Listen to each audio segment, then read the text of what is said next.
అందరికీ నమస్కారం. నిన్నే వరిస్తా పార్ట్ 159.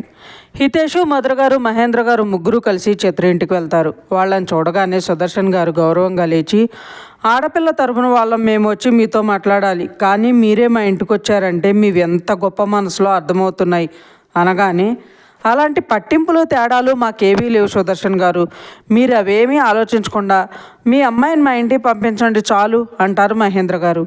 మీ ఇష్టం అండి, మీకు ఎలా నచ్చితే అలానే చేద్దామని అమ్మా చిత్ర అని పిలుస్తారు సుదర్శన్ గారు. వీళ్ళు వస్తారని పట్టుచీర కట్టుకుని తనకున్న నగలు వేసుకుని తల్లో పూలు పెట్టుకుని అచ్చమైన తెలుగింటి అమ్మాయిలా బాపు బొమ్మలా రెడీ అయిన చిత్రను చూడగానే హితేషు ఫ్రీజ్ అయిపోతాడు. కొడుకుని అలా చూసిన మధుర గారు నవ్వుకుంటుంటే హితేష్ మాత్రం తనని పక్క తీసుకెళ్ళి గట్టిగా ఒక ముద్దు పెట్టుకుందాం అనిపిస్తున్న కోరికని బలవంతంగా ఆపుకొని తనని అలానే చూస్తూ ఉండిపోతాడు. సుదర్శన్ గారు, చిత్ర అబ్బాయిని తీసుకెళ్ళి ఇల్లు చూపించమ్మా అనడం ఆలస్యం. ఎప్పుడెప్పుడా అని ఉన్న హితేషు టక్కుని లేచి థ్యాంక్స్ మావయ్య అని చిత్ర చెయ్యి పట్టుకుని లాక్కెళ్తాడు. లోపలికి వెళ్ళగానే హితేషు చిత్రను గట్టిగా హక్ చేసుకుని మొహంతా ముద్దులు పెడుతూ, అబ్బబ్బా ఏమున్నావే క్రయింగ్ బేబీ, నువ్వు ఇంత అందంగా రెడీ అయ్యి నన్ను చంపేస్తున్నావు గదే అంటూ బుగ్గల మీద నుండి మెడ మీద వరకు పెదాలతో రాస్తూ మత్తుగా అంటాడు. చిత్ర సార్ నాకు భయంగా ఉంది అనగానే హితేషు టక్కున తను వదిలి, సారీ నిన్నెలా చూసి కంట్రోల్ చేసుకోలేకపోయాను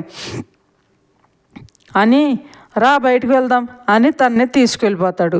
వీళ్ళని చూసి అందరూ నవ్వుకుని ఆయన ఆరోగ్యం గురించి వివరాలు తెలుసుకుని డాక్టర్ అపాయింట్మెంట్ గురించి చెప్పి ఆ తర్వాత పెళ్లి మాటలు మాట్లాడుకుంటారు. వీళ్ళ జాతకం ప్రకారం హితేష్ కోరుకున్నట్టు వారంలో పెళ్లి ముహూర్తం కుదురుతుంది. వీళ్ళు మాట్లాడుకుంటూ ఉండగానే కళ్యాణి గారు, భాస్కర్ గారు, ప్రసాద్ గారు, రవీంద్ర గారు అందరూ కలిసి సుదర్శన్ గారిని చూడటానికి వస్తారు. వాళ్ళని చూడగానే ఎమోషనల్ అవుతారు సుదర్శన్ గారు. భాస్కర్ గారు ఆయన్ని ఓదార్చి ఆయనతో పాటు పెళ్లి మాటల్లో కూర్చుని హితేష్ ఫ్యామిలీతో మాట్లాడతారు. పెళ్లి పెద్దలు అయ్యి చిత్ర పెళ్లి మేమే చేస్తామని కళ్యాణ్ గారు అనడంతో చాలా హ్యాపీగా ఫీల్ అవుతారు అందరూ. చిత్రని, సుదర్శన్ గారిని బలవంతంగా అక్కడి నుండి వాళ్ళ ఇంటికి తీసుకెళ్ళిపోతారు భాస్కర్ గారు. అలానే ఈవినింగ్ శారద గారి ఇంటికి వెళ్ళి ఆద్విక్ గురించి వాళ్ళు చేసిన దానికి వాళ్ళ కృతజ్ఞతలు చెప్పి రిత్విక్కి బిజినెస్లో షేర్స్ రాసిన పేపర్స్ ఇస్తారు వద్దు అంటున్నా వినకుండా. అలానే ఆద్విక్, అన్విక, రమ, రిత్విక్ల పెళ్లి విషయం మాట్లాడి వస్తారు. వాళ్ళకి 20 రోజుల తర్వాత కుదురుతుంది ముహూర్తం. అదే రోజు శ్రీనిక, శివాంశు వాళ్ళ ఫ్యామిలీ అంతా కలిసి భాస్కర్ గారింటికి వెళ్తారు. అందరూ కలిసి మాట్లాడుకుంటూ అక్కడే ఉండిపోతారు.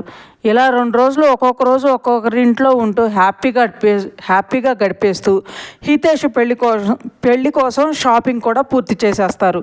పెళ్లి దగ్గర పడే కొద్దీ అందరూ కలిసి హితేష్ నేర్పిస్తుంటే శివాంశు, హితు, చిత్ర చిన్నపిల్లనే, ఇంకా తనని దారికి తెచ్చుకునే ప్రయత్నం చేయి, తొందరపడి తన్ని భయపెట్టకురా, తను తెలియక ఏదన్నా తప్పు చేసినా నీ కోపం చూపించకు, సర్దుకుపోరా, తను నీకు దగ్గరవడానికి టైం పడుతుంది, కాస్త ఓపిక పట్టి తన్ని నీ తగ్గట్టుగా మార్చుకో అని చెప్తాడు. హితేషు, అమ్మ కూడా ఇదే చెప్పింది శివ్, దాన్ని చిన్నపిల్ల మైండ్ నచ్చే పెళ్లి చేసుకుంటున్నాను రా, తనకు కంఫర్ట్గా ఉండే వరకు తను ఇబ్బంది పెట్టను, అలా అని దానికి పూర్తిగా దూరంగా ఉండటం అంటే నా వల్ల కాదురా బాబు, మొన్న వాళ్ళ ఇంటికి వెళ్ళిన రోజైతే నా పిచ్చెక్కిచ్చిందంటే నమ్ము అంటాడు ఆ రోజును గుర్తు చేసుకుంటూ. శివాంశు నవ్వి, తన విషయంలో నేను బాగా అబ్జర్వ్ చేశాను రా, అసలు నువ్వేనా అనిపించింది, నీ కోపం ఎలాంటిదో చూసిన వాళ్ళం నేను, అన్వి, అదైతే నిన్ను చూసి అసలు వీడేనా అంటుంది, ఎలా ఉన్నా నీలో రొమాంటిక్ బాయ్ మాత్రం తన్ని మార్చుకుంటాళ్లే, ఆల్ ది బెస్ట్ అంటాడు. వేదు మన్వితతో గొడవపడి ఏడ్చి వాళ్ళను కూడా వచ్చేలా చేసేస్తుంది మన క్రయింగ్ బేబీ.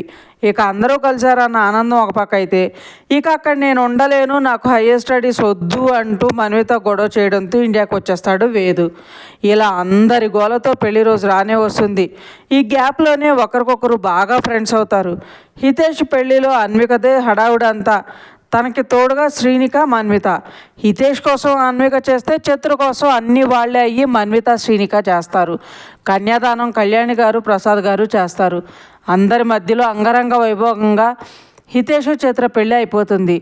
అన్విక పెళ్లి తంతుల్లో ఉండే కాశీయాత్ర అవి ఇవి అంటూ అన్నింట్లోనూ హితేష్ని చాలా ఏడిపించేస్తుంది.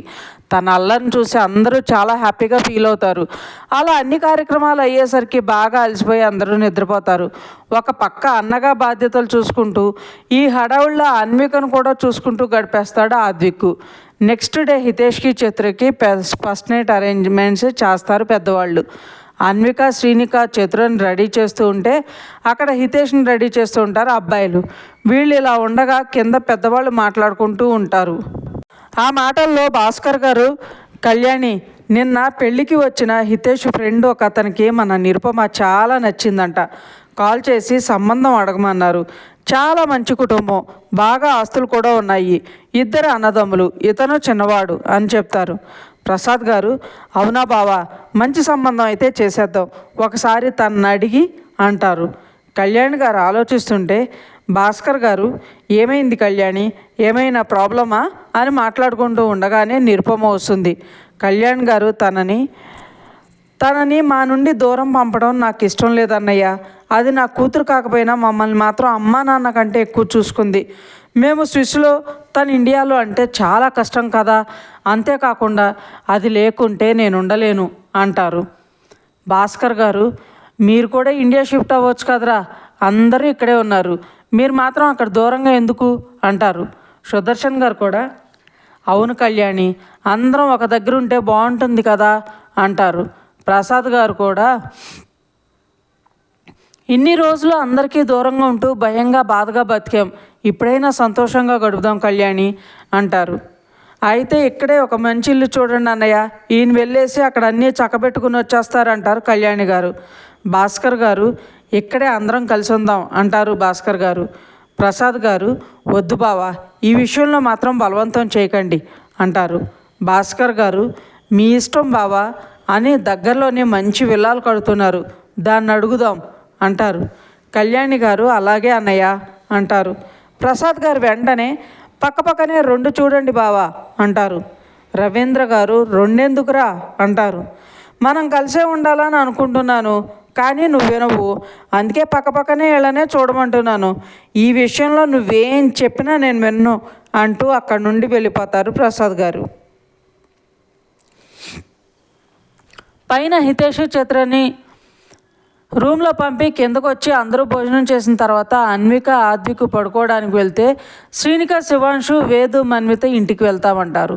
సరే అని ఎక్కడ వాళ్ళు అక్కడే డిస్పర్స్ అవుతారు. ఇది ఇలా ఉంటే పైన చిత్ర భయపడుతూ రూమ్లోకి వెళ్తుంది. హితేష్ తను రావడం చూసి భయపడుతుందని అర్థమయ్యి తన దగ్గరకు వెళ్ళి చేతిలో ఉన్న పాల గ్లాస్ పక్కన పెట్టి తనని మంచమే కూర్చోబెడతాడు. చుట్టూ ఉన్న డెకరేషన్ చూసి భయం వేస్తుంటే హితేష్ పట్టుకునేసరికి ఇంకా భయం వేస్తుంది చిత్రకి. తన భయం అర్థమైన హితేష్ చిత్ర చేతిని వదిలి, 3 రోజుల నుండి పెళ్లి పనులు అలసిపోయావు కదా క్రయింగ్ బేబీ, ఇప్పుడు హాయిగా పడుకో అని తనని పడుకోబెట్టి బెడ్షీట్ కప్పి లైట్ ఆఫ్ చేసి వెళ్తుంటే చిత్ర హితేష్ చేయి పట్టుకుని, మీరెక్కడికి వెళ్ళకండి అంటుంది. హితేష్ నవ్వి, నేనెక్కడికి వెళ్ళడం లేదురా, సోఫాలో పడుకుంటా అంటాడు. ఆహా, ఇక్కడే పడుకోండి, మీరు చెప్పారు కదా త్వరగా పెళ్లి చేసుకుని నాతో పాటు నా గుండెల మీద పడుకోవాలని ఉందని, అందుకే ఇక్కడే పడుకోండి అంటుంది. హితేష్ చెప్పిన మాటల్ని తను గుర్తుపెట్టుకుని మరీ చెప్తుంటే హితేష్కి చాలా హ్యాపీగా అనిపించి తన నుదుటి మీద ముద్దు పెట్టుకుని ఇంకో వైపుకు వెళ్ళి చిత్ర పక్కనే పడుకుని కళ్ళు మూసుకుంటాడు. చిత్ర హితేష్కి దగ్గరగా జరిగి తన మీద చెయ్యేసి సారీ సార్ అంటుంది. హితేష్ చిత్రమోహన్ చూడగానే తన కళ్ళల్లో కనిపిస్తున్న కన్నీళ్లు చూసి పైకి లేచి కూర్చుంటాడు. చిత్ర వెళ్ళి హితేష్ ఒళ్ళో పడుకొని హితేష్ చేతిని తన నడుము మీద వేయించుకుని ఇంకో చేతిని తను పట్టుకుని, మిమ్మల్ని డిసప్పాయింట్ చేశాను కదా సార్ అంటుంది ఏడుస్తూ. హితేష్ చిత్రని తన గుండెల మీద లాక్కుని తన చుట్టూ చేతులు వేసి, నీకెందుకు అలా అనిపించిందిరా అంటాడు లాలన్గా. చిత్ర బాధగా, నాకు అన్నీ తెలియపోవచ్చు, కానీ కొన్ని అర్థమవుతాయి సార్, లోపలికి వచ్చేటప్పుడు అందరికీ చెప్పినట్టే నాకు చెప్పి పంపించారు, కానీ ఇదంతా చూడగానే భయం వేసింది, మీకు ప్రేమగా దగ్గరగా లేకపోతున్నాను కదా సార్ అంటుంది. హితేష్ చిత్ర తల మీద ముద్దు పెట్టి, నా వరకు నువ్వు నా భార్యగా నా పక్కన ఉండటం కావాలి క్రయింగ్ బేబీ, అంతేకాని నీతో ఫిజికల్ రిలేషన్షిప్ కాదు, నువ్వు కంఫర్ట్గా ఫీల్ అయ్యే వరకు నేను నిన్ను ఇబ్బంది పెట్టను, ఇవన్నీ ఆలోచించి మనస్పాటు చేసుకోకరా, హాయిగా పడుకో అంటూ తనను జోకొడతాడు. చిత్ర హితేష్ని గట్టిగా చుట్టేసుకుంటూ లవ్ యూ సార్ అంటుంది ఇంకా ఏడుస్తూ. ప్లీజ్ బేబీ ఏడవకరా, నువ్వు ఎలా ఏడుస్తుంటే చూడు నాకు కూడా కన్నీళ్ళు వస్తున్నాయంటూ తన కళ్ళల్లో చూడమని చెప్తాడు హితేష్. హితేష్ కళ్ళల్లో కన్నీళ్ళు చూసి చేతిలో కళ్ళు తుడుచుకుని నేను ఇంకెప్పుడు ఏడవను సార్ అంటుంది. హితేష్ నవ్వి దట్స్ మై క్రయింగ్ బేబీ, చూడు నా గురించి ఆలోచించి నీకు ఇష్టం లేని కష్టమైన పనిని చేయాలని చూడకు, అర్థమైందా, నీకేది నచ్చితే అదే చెయ్యి అంటాడు. చిత్ర అలానే అంటూ తలూపి హితేష్ మొహాన్ని దగ్గరగా తీసుకుని హితేష్ పెదవుల మీద ముద్దు పెడుతుంది. హితేష్ నవ్వి పడుకోరా అంటూ జోకొడుతుంటే చిత్ర హితేష్ గుండెలపైనే పడుకుని నిద్రపోతుంది. తను పడుకుందని తెలిసి హితేష్ తనని సరిగా పడుకోబెట్టి తనని దగ్గరికి లాక్కొని పడుకుంటారు. అలా ఒక వారం రోజులు గడిచిపోయిన తర్వాత రిత్విక్ రమ పెళ్లి పనులు మొదలు పెడతారు.